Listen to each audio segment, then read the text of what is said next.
Good morning তোমাদের সকলকে আমার বেঙ্গলি ব্লগে স্বাগত জানিয়ে নতুন ভিডিওর সময় তোমাদের কাছে চলে এলাম। আজকে হচ্ছে বৃহস্পতিবারের সময় এখন 8টা। এখন চা করতে এসেছি, সান্দান পুজো ঘরের সমস্ত কাজকর্ম করা হয়ে গেছে। জাস্ট চাটা করব, চা নিয়ে চলে যাব, ছেলে মেয়েদের পড়াবো। আজকে সবাইকেই সকালে পড়াবো, তো তার জন্যে ওরা পড়তে চলে এসেছে, কিন্তু আমি এখনো যেতে পারিনি। পুজো সারলাম, চুল টুল আঁচড়েছি, এবার জাস্ট চাটা করে নিই, তাহলেই হয়ে যাবে। আজকে তাও অনেক তাড়াতাড়ি কাজ গুছিয়ে নিয়েছি, প্রচুর কাচাকুচি ছিল। বৃহস্পতিবার আমি যেন কোনো কাচাকুচি রাখি না, যেহেতু ওর বাবা কাল বাড়ি এসেছে, তার জন্য আমাকে কাচাকুচিগুলো করতেই হলো, কিছু করারও নেই। তো চলো ছেলেটার জন্য আগে ছাতুটা রেডি করে নিই, আর ওদিকে চাটাও বসিয়ে দিয়েছি। তো একটু পরে তোমাদের সঙ্গে কথা বলছি। চা ফুটছে, আর এদিকে আজকে চায়ের হচ্ছে ভাজা পিঠে, ছেলের ছাতু সব কিছু রেডি করে নিয়েছি। দেখুন বন্ধুরা, সকালবেলা ঘুম থেকে উঠে এই ঘরের বিছানাটা গোছানো হয়নি, এই ঘরের বিছানাটা ওল্টালি ছিল, কারণ ওরা দেরি করে ঘুম থেকে উঠেছে। এই এসি ক্লিনিং হয়েছে, ঘরের অবস্থাটা দেখতে হচ্ছে, ঘর মোছা ছিল, ঘরের অবস্থাটা শুধু দেখুন বন্ধুরা। এরপরে বাইরের অবস্থাটাও ঠিক সেম।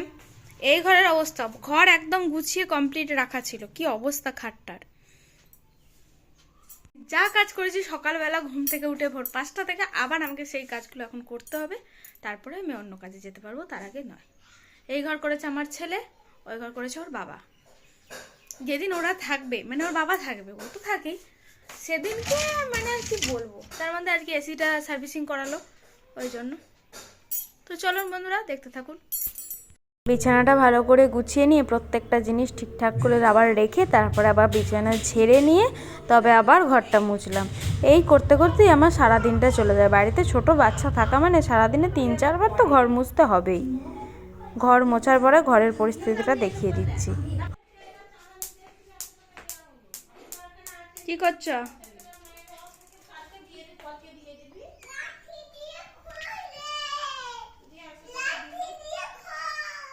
এরপরে চলে গিয়েছিলাম আমাদের বারোয়ারি তলায়। ওখানে আজকে আমাদের একটা গ্রামেই একটা বিয়ে হচ্ছিল আর কি। তো সেই বিয়ে বাড়ির বর আর কনে এসেছে আমাদের এখানে প্রণাম করতে। আমাদের বাড়িটা যেহেতু বারোয়ারি তলায়, তাই এখানে প্রত্যেকটা বরকনেই আসে এবং প্রতিটা বরকনেই আমরা দেখতে পাই। তো সেটাই এসেছে, তো খুব ক্লোজে দেখাতে পারলাম না, কারণ বউয়ের এখানে শরীরটা একটু অসুস্থ হয়ে পড়েছিল। এই যে এখানে বউকে গাড়িতে বসিয়ে দিচ্ছে আগেই, তারপরে বর প্রণাম করছে। এখন এখানে বাথরুম পরিষ্কার করছে, কি অবস্থা, চারিদিকের অবস্থা খুব খারাপ। খাওয়া দাওয়া এখনো হয়নি, 2টো বাজতে 5 মিনিট আর বাকি আছে। জামা কাপড় কাচলেই হবে না, সেগুলো সব গোছাতে হবে। এই যে সমস্তটাই গোছানো হয়ে গেছে, গুছিয়ে আবার সব ঠিক করে রাখতে হবে। ও আবার অফিসে নিয়ে যাবে যেগুলো, সেগুলো আমায় ঠিক করে রাখতে হবে। আর দিনেরটা দিনে গুছিয়ে ফেললে না কোনো অসুবিধা থাকে না, আর এক গাদা জামা কাপড় হয়ে গেলে অসুবিধা হয়ে যায়। আমি কোনোদিনও এক গাদা জামা কাপড় করি না, প্রোজেক্টে রোজ গুছিয়েই ফেলি। তো যাই হোক, এগুলো গুছিয়ে এখন রাখবো, রেখে তারপরে ছেলেটাকে তো চান টান করিয়ে খাইয়ে দাইয়ে আর কি ঘুম পাড়িয়ে দিয়েছি। ওর দিকে ঝামেলাটা মিটলো, এবার আমরা খাওয়া দাওয়াটা সেরে নেবো। এখনো বলছে ট্যাঙ্কি পরিষ্কার করবে, ট্যাঙ্কিটা অনেক দিনই হয়েছে পরিষ্কার করা হয় না, কিন্তু এখন একটু রোদটাও বেশি আছে, তো ট্যাঙ্কিটা পরিষ্কার করতে আমরা বেশিরভাগ বিকালের দিকে ট্যাঙ্কি পরিষ্কার করি। করলে কি করবে এখন কে জানে। দেখি ভাত টাত তো খাওয়া হোক, তারপরে আবার দেখা যাবে। বাথরুম পরিষ্কার করার পর আবার সব ঠিক করে গুছিয়ে রাখতে হবে, এ করতে হবে। চলো বন্ধুরা, দেখতে থাকো। ঘরটা সব গুছানো হয়ে গেছিলো, তারপরে আমি তোমাদের দেখিয়েছি ভিডিওর মাধ্যমে যে তারপরে আমি আবার সমস্তটা গুছিয়ে নিয়েছিলাম। এই ঘরের বেড কভারটা আবার বদলালাম, কারণ ওই এসির ময়লাগুলো সব পড়েছে, আর আমি এসিটা পরিষ্কার করলেও পরের বার থেকে একটা কভার কিনতে হবে, নাহলে একদম ওই পেছনটা অবধি করতে পারি না। তো ওখানে নোংরা টোংরা টুকটাক জমে থাকে বলছে, এইগুলো সব করতে হবে পরে। এখন তো এসি চালানো হয়নি, যবে হবে তখন দেখা যাবে।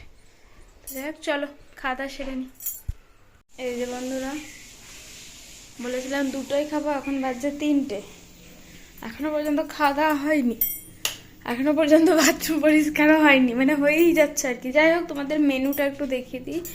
আজকে আছে এই যে এটা হচ্ছে বেসন বড়া দিয়ে আলু দিয়ে পোস্ত, বেগুন ভাজা, এটা মুসুরি সেদ্ধ আছে ওর বাবার জন্য, এটা হচ্ছে ডিমের শাহ আলু ভাতে, আজকে হয়েছে এই যে মাছের টক, তার সঙ্গে ভাত। বৃহস্পতিবার তাই এইসবই মেনু করা হয়েছে।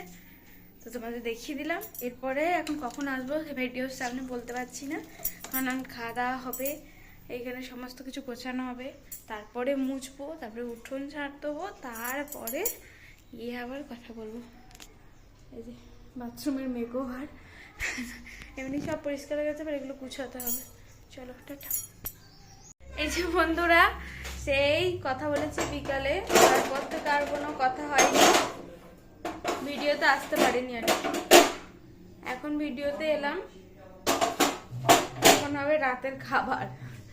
এখন বেজে গেছে 7:45, রাতে যে আনা হয়েছে এটা আবার খেয়ে নিয়েছে পাউরুটি, পাউরুটি দিয়ে হবে আজকে একটু ডিম টোস্ট। দেখা যাক কতদূর কি হয়।